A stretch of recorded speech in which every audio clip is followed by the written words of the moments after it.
going on, everyone? I'm Daniel Rodriguez. It's time to review Preacher, Season 1, Episode 8, titled El Valero. Spoiler review. Make sure you have seen the episode. It should take me about 3 minutes to recap and give the pros, cons, and final score. Thanks again for joining.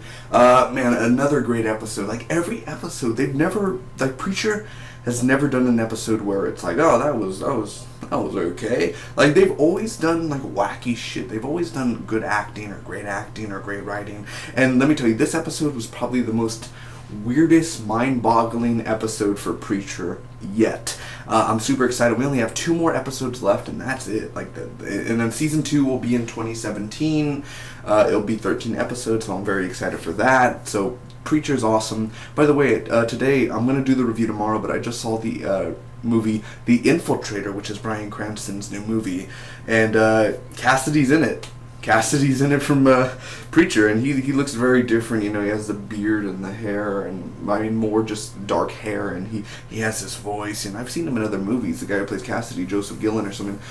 He's a good actor, really awesome. He transforms himself a lot in a bunch of movies, so that's another great thing. Just like Dominic Cooper, how he almost has the same voice in every movie at times, except Howard Stark.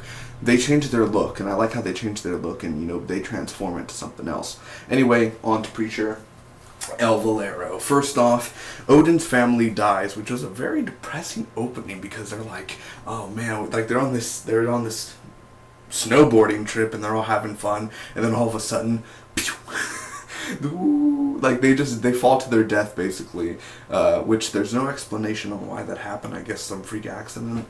But Odin's family dies, and he's like, denounce him to Jesse's father, and he's like, that was the weirdest thing about the episode because he's like, he holds up the guts and he's like, is this the cow's gut or is this my daughter's gut? You know, like, it's just meat. Like, it was so weird. And you can see that in my reaction that I do for the show. I was like, what the fuck? Like, what's going on? I'm assuming it was the cow's intestine. It's not a kid's intestine. I didn't pay attention in school. I don't know how the intestines look. But anyway, Eugene returns, man, and I love it because he's like drinking 3 bottles of water. So it was cool, man. He explains a little bit about, you know, he just dug up, like, I heard your voice, you called me, so I just kept on digging. He's like, you dig your way from hell?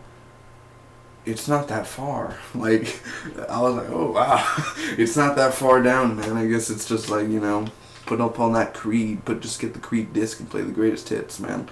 Because 6 feet and so far down. Anyway, Odin and the food court. He was doing this whole speech because he has a bunch of his people going to go attack Jesse Custer. So he was like, we'll make a food court.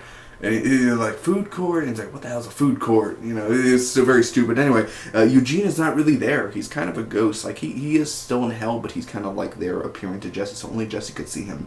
So there's this big fight that goes on, and Jesse ends up shooting this guy's dick off, which he's walking, and you think he's going to explode or something. Like, you think something big's going to happen. And he's just like, are you okay, Clyde? You shot my dick off. Like, it's just so random. Anyway, that was another thing. So they end up retreating. The sheriff arrives, and so do the agents, and they're going to end up doing the song so they could get Genesis out of Jesse. They're going to do the song, so they end up singing the song.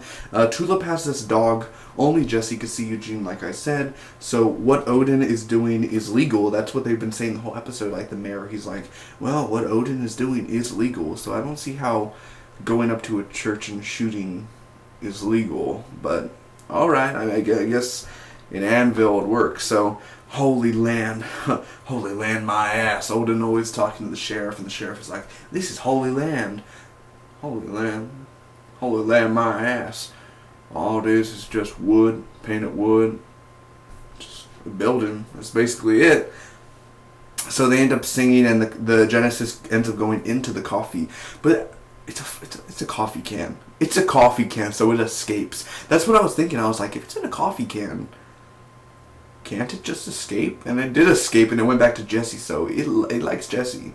Genesis ends up loving Jesse, man. So he goes back, and the agents end up leaving, so that happens. Donnie ends up shooting himself, which he doesn't kill himself, but he ends up making himself deaf so he could go confront Jesse Custer.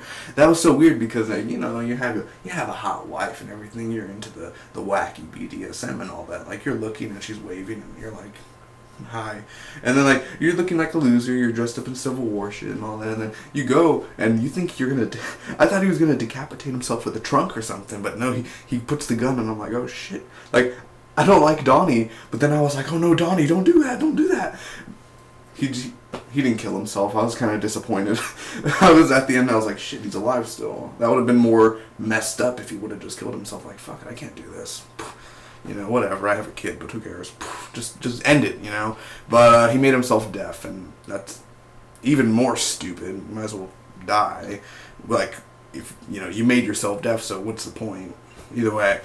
That happens, man, so he hits Jesse, and there's one more Sunday where Odin and all of them are there, and Jesse's looking, and, you know, he's gonna sign. He ends up signing, but he's like, one more Sunday, I'm gonna bring God to us, and he'll answer all our questions. You know what? Why didn't Jesse just be like, leave now? Why didn't he just do that? Like, he could have still used his powers, you know? He could have just said, like, leave now, never return.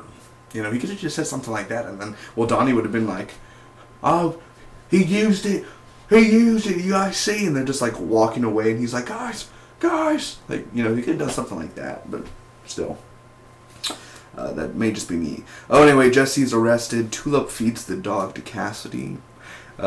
Next week's promo, Cassidy sounds like he's all burned up and they're like, oh, preacher, you know, like, you know how Cassidy is, but he sounds like he's all mumbled and burnt, so I'm pretty sure Cassidy's not a very beautiful sight right now. Anyway, the guy is in this room, and he releases a pressure, and if you notice, the guy, like, it's like an after-credit scene, basically, and he like, releases the pressure in the room wherever he's at. That's actually in the intro when it's like doing the preacher intro and it shows that room, so it has to do something important, I'm assuming, so it's in the bloody intro. What did I think about this episode overall, guys? First off, let me give you the pros. The greatest things about it, man, I love that opening. The opening is just so smart on how they ended up doing Odin's family's death, and it kind of gives Odin more backstory. It does, like, it makes you feel for Odin and how he's gone so crazy, and it kind of gives you more, like, just, he's not just a character, like, he's more of a character now, basically. It gives you more reason to like him, more reasons to hate him. It makes him look more better, and you just get more information and you learn from it, and, you know, you barely knew anything about Odin, and now you kind of know why he is the way he is. Denounce him, you know. Eugene. Ian Coletti, I love how he's just such a ghost in there, man. Like, Arseface was awesome to see. Again, because he looked a little brutal, man. I like how he's drinking the water and sipping it. And if you notice the makeup that's on him, not just his Arseface, but, like, he looked dirty. He looked very grim. Like, he did look like he just climbed out of hell, you know. He looked very messed up, man. Cassidy taking the dog. We didn't get to see the dog get taken, but it was so sad because Tulip was kind of like taking care of the dog and getting used to it, and then she ends up feeding it to Cassidy, so it was pretty crazy how they ended up doing that, but it's a cool reveal. The dick shot off, stuff like that, like the weird things about this episode were the best. Donnie was definitely awesome, and then Odin. I mean, Jackie Earle Haley is definitely a big presence, and I don't know why they just say special appearance by Jackie Earle Haley. Technically, he's a regular. I don't know why you didn't put him as a regular in the intro, like, special appearance. Like, no, he's in every episode, basically. So, I wish they would have just done that. But Odin, I mean, all the characters had awesome moments, definitely. So I enjoyed that very much. The only cons about this episode, Odin gives him one Sunday. That was the one thing I didn't like, where I was like, really? Like, one more Sunday? Like, you could have just signed it over, and it would have made it more interesting to see what would happen then and there. Because he did sign it, technically. But the one more, you know, that's the only little problem I have with this episode. Other than that, I thought there were a lot of cool shots when he's drinking, you know, Preacher's drinking and he has the guns and he's sitting down and the bullets are getting shot, and all of a sudden you think Cassidy is behind him, but it's Donnie, and he has his ears bleeding. And at first I was like, wait, Donnie killed himself. That's literally what I was thinking. Like, wait, Donnie killed himself. How's he back? Did he, like, come back to life or something? Like, did he come back from hell? Or I don't even know. I was just thinking, like, what the hell happened? But no, then it revealed he was deaf, and I was like, what the like, it was even more twisted, basically. So I love the writing, I love the action, I love the way that they did this. Very fantastic with this episode. It's one of my favorite episodes out of Preacher so far. So I'm going to end up giving this episode a solid A. Comment down below, tell me what you guys thought about this episode of Preacher. Tell me your favorite moments. I can't find much to hate, man. Instead, I would have wished we could have saw a quick glimpse of Cassidy.